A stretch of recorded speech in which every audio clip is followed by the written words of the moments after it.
Hey guys, Brent here, and welcome to another Share, Inspire, Create show. And this one's going to be a little bit different this time. It's not a live session because I want to make sure my computer can actually handle it.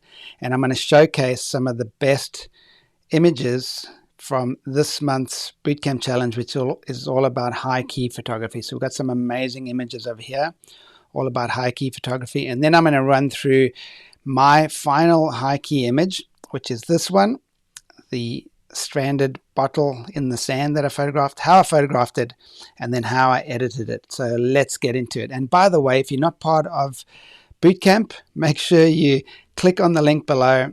There's a waiting list. You can get into my awesome community, which I call Photo Bootcamp Academy. Let's get into it.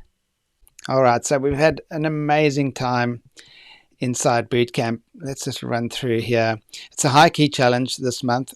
Number 33. Thank you guys for posting your images inside Bootcamp, and we've had a lot of interest. Let's have a look. Over 1,000 comments, so that's crazy. And look at some of these beautiful high key images. This one by SIG. We just got all sorts of great images over here. That's another one by SIG. Valerie's got this beautiful image. Anthony's got that beautiful one. So well done, guys. I'm so proud of you. You've done amazing. But I'm going to run through some of the showcase images, some of the best ones that I want to highlight. And then I'm going to edit one. I think I'm going to edit this one by Laura. Oh, where is it? I'll find it somewhere. Let's have a look. Do I have them all? There it is. But we'll run through that in a minute. Okay. Firstly, this one by Kerry Down. Wow, Kerry, amazing. I know when I put out this challenge, the high key challenge, you wanted to photograph a horse, and you've done an amazing job. This is just beautiful. I love this image. Even though the horse's mouth and end of its head is cut off, I don't mind that so much because it's really taking my attention to the horse's eye here, the most contrasty, the darkest parts of this image. Now, high key photography, if you don't know, there's a lot of whites and highlights in it. There are some blacks and darks, but mostly the majority of the image, like 80 or 90% of the image, needs to be white, highlights and whites. Here's one by Dave. Just a beautiful image, the Brahmini kite. I don't know how to pronounce it. We get it here in Australia. It's just beautiful. And I like how you've cropped this one. The first one you had cropped portrait style. This one's cropped landscape style, and you've got space for the kite to fly into. So just a beautiful image, and it's so clear. It is beautiful. The details in there are amazing. High key image, even though there are some blacks, but just a beautiful high key image. This one by Rachel. Love this image. Rachel, you've put a lot of work into this image, I can see. And well done. Just beautiful. Lots of whites, and my eye goes to the darkest part of this image right over here. The color part and the darkest, most contrasty bit. Now that's a great effort you put in there, and well done. Layla, just beautiful. Love this. It's even got that like artistic painting type look. The old building, all those whites, just love it. Yeah, and that's what I love about high key photography. Now this one by Layla, I know you have fixed this and you've got comments inside Bootcamp and people have told you to lighten it up a little bit.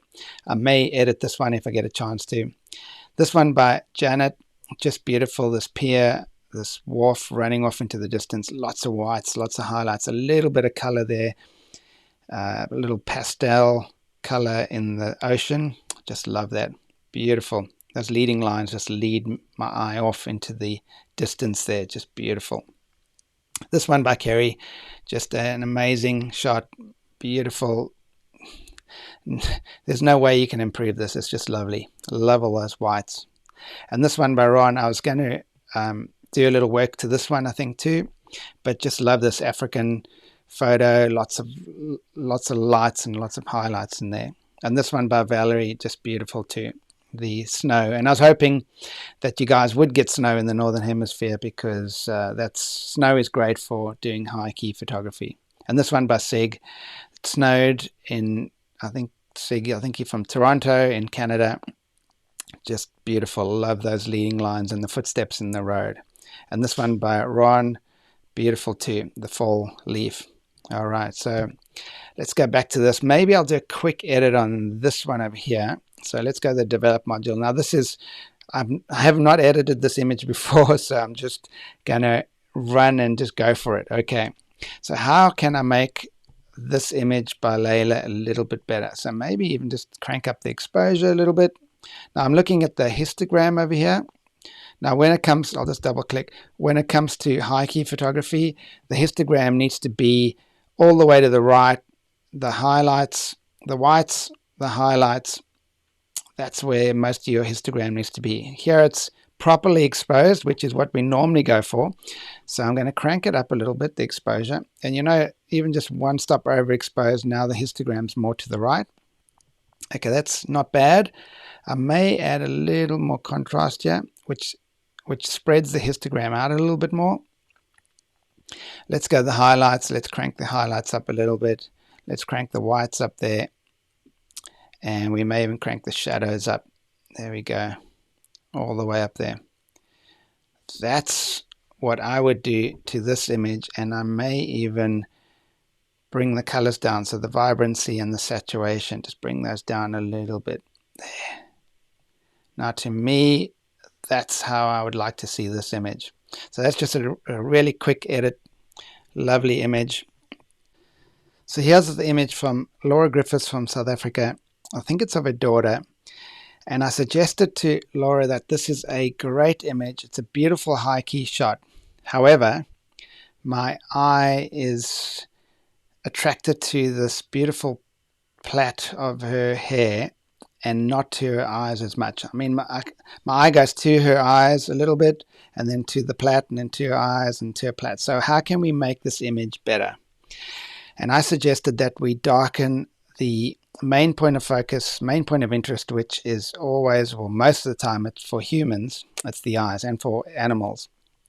You want to have the eye as a main point of interest. How do you do that? You make the eyes more contrasty, darker, so that they're not competing for her hair. So let's have a look at what I did. I'll just go to the after image. Let's see. There we go. There's the after. If you can see what I've done to her eyes here. So there's the before and there's the after. So how did I do this? Pretty easy. So I used the brush tool in Lightroom. And I'll just click on that area. Now what I'm going to do, because I downloaded this from the BootCamp internet, it's a little bit smaller than the original. So let's just see if I can zoom in here and move around, and I'll show you what I've done here. So if I hit the O key, I call it the overlay key, but maybe it's a different name in Lightroom. You can see where I've painted the brush tool over here. So I've just barely painted on certain areas so I can make it smaller, the brush with the left square brackets. And I've used the brush with the auto mask turned off. Let's have a look, and I've got it at, I think I had a density down here and the flow down here somewhere. So flow down at 24, density down at 25. And this is where you can actually brush in certain areas. So I can brush in her lips a little more, and you'll see the pink is where I'm applying this mask. There we go. And then what did I do here? I pulled the shadows all the way down. So let's just hit the O key again.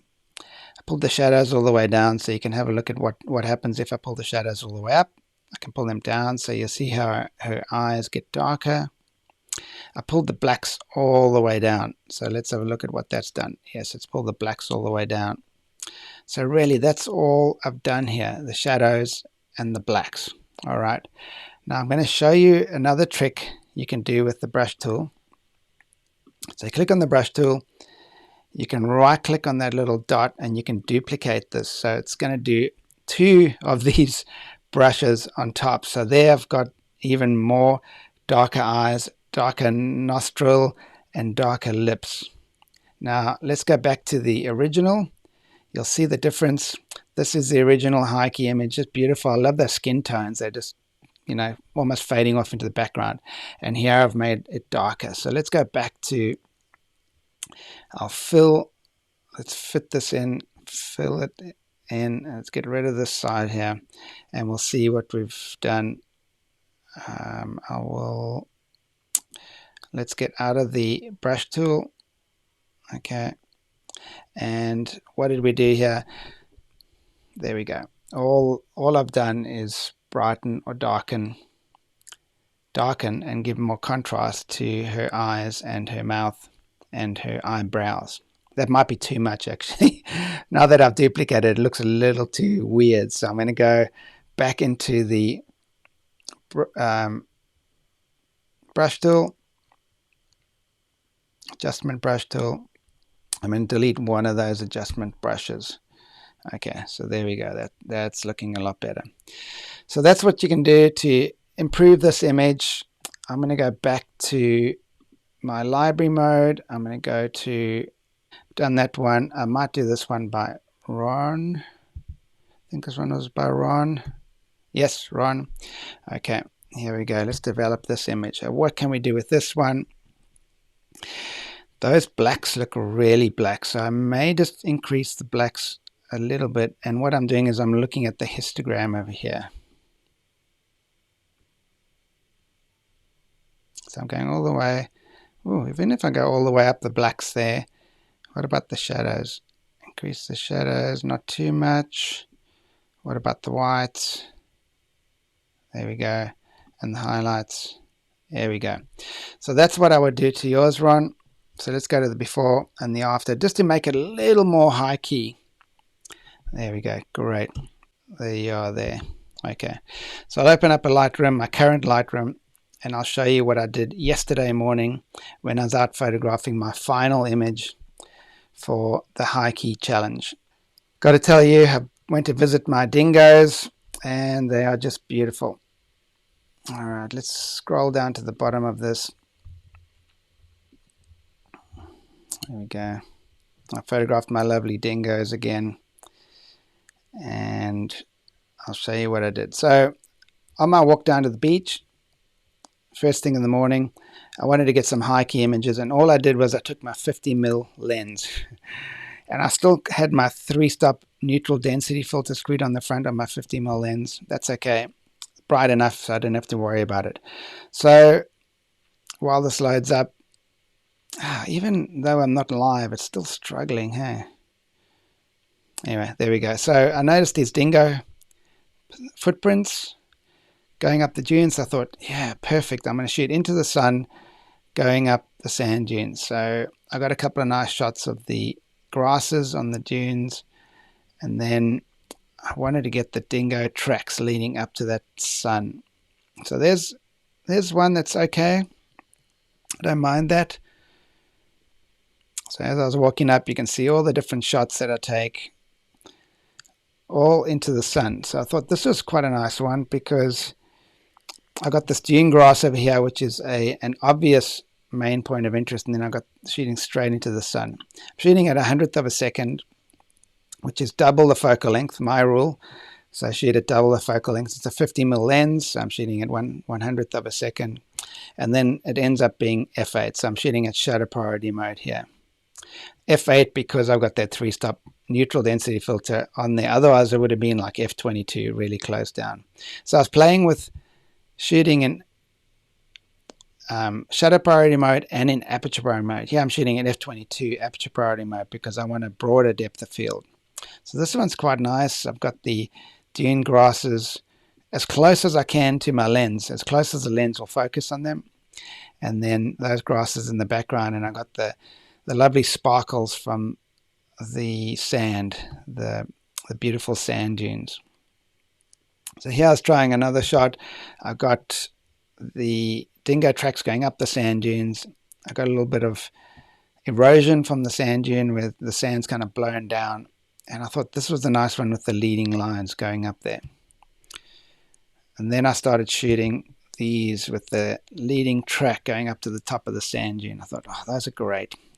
One of these might be a good high key image that I can submit as my last image. So what happens if I get my camera really low and close to these dingo tracks and have them going off into the distance? That's not a bad shot too. And you'll notice that that track over there is in focus. Everything else is out of focus because I'm shooting at f9 and I'm really close to the tracks. I'm really close as my camera will focus. So a couple more shots. I did all sorts of things. You'll notice I'm shooting horizontal and vertical orientation. Here I'm shooting really close to the dingo tracks.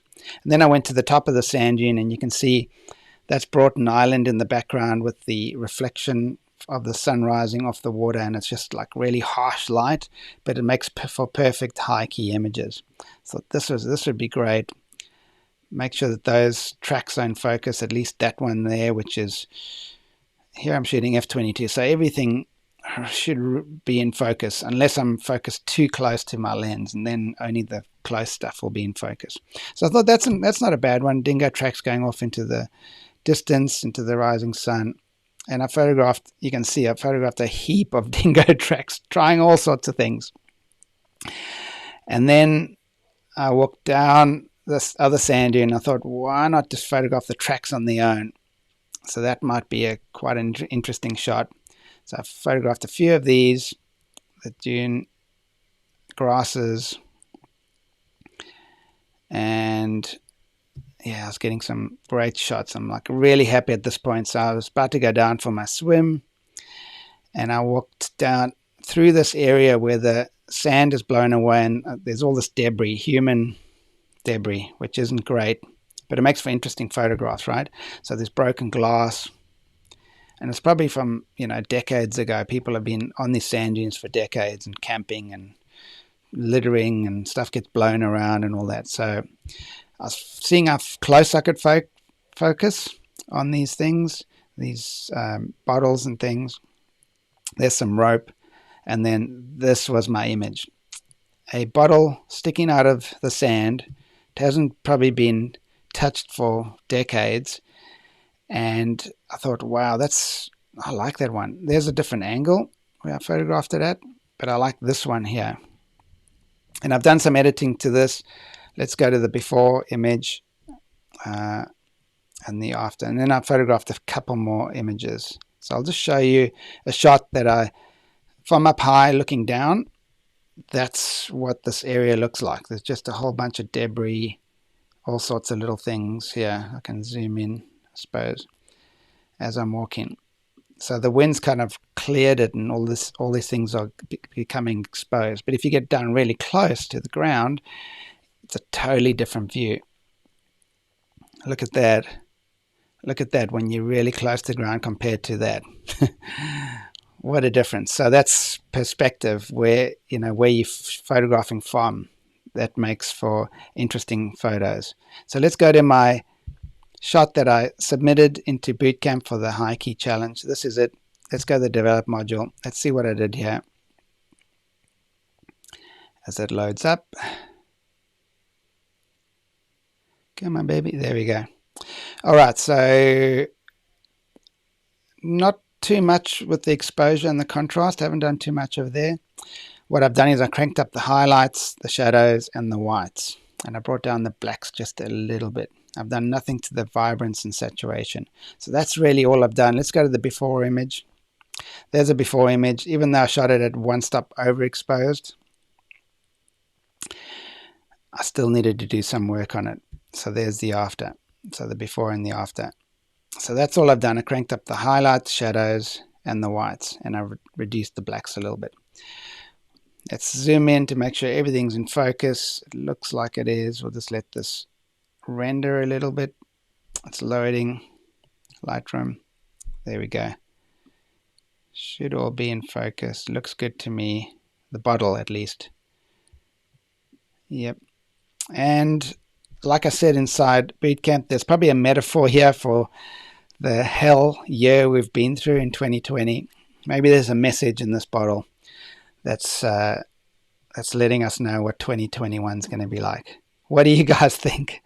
Leave me comments below this video. I'd love to know. And I'll end it off with that. This is Brent. Yes, I'm just trying a different type of Share, Inspire, Create show, something that's not live, just so that I can get this out to you guys. Hope you like it. Let me know what you think. Catch you later. Bye.